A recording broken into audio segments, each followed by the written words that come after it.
প্রিয় দর্শক, আমি আজকে আপনাদের তৈরি করে দেখাবো ইলিশ মাছের মাথা দিয়ে পুঁই শাক রেসিপি। এর জন্য আমি পুঁই শাকটাকে লবণ হলুদ দিয়ে সিদ্ধ করে নিয়েছি আর হালকা জল দিয়ে এটা সিদ্ধ করে নিয়েছি আর মাছের মাথাগুলো নিয়েছি। চলুন তাহলে রান্নাটা দেখে নিই।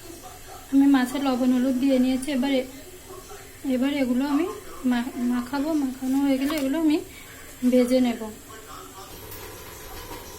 মাছের এবার আমি একটা কড়াইতে তেল গরম করতে বসিয়ে দিয়েছিলাম। তেলটা গরম হয়ে গেছে। এবার আমি মাছের মাথাগুলো তেলের ভিতরে দিয়ে দেবো। দেখুন, আমি মাছের মাথাগুলো দিয়ে দিয়েছি। এবার আমি এটা কড়া করে ভেজে নেব।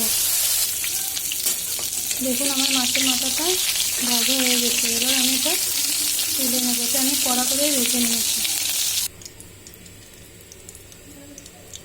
এবার আমি তেলের ভিতরে পেঁয়াজ আর রসুন দিয়ে নেব।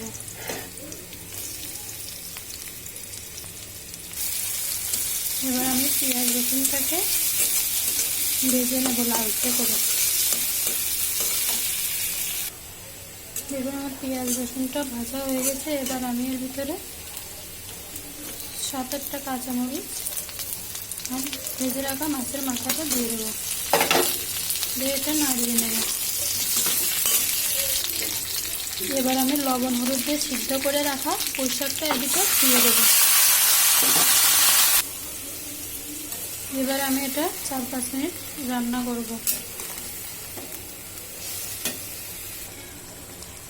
এবার আমি এর ভিতরে হালকা একটু চিনি দিয়ে দেব আর সরিষা বাটা দেব। আপনারা চাইলে মাথাগুলো আরও ছোটো করে কেটে নিতে পারেন কিংবা ভেজে ভেঙে নিতে পারেন। আমি নিয়ে নিই। এবার আমি এটা আরও 2-3 মিনিট রান্না করব।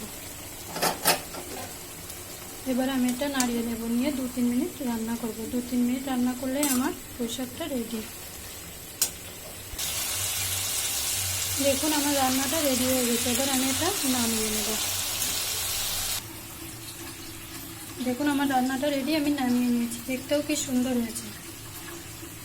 আপনারা অবশ্যই বাড়িতে ট্রাই করবেন। আশা করি ভালো লাগবে।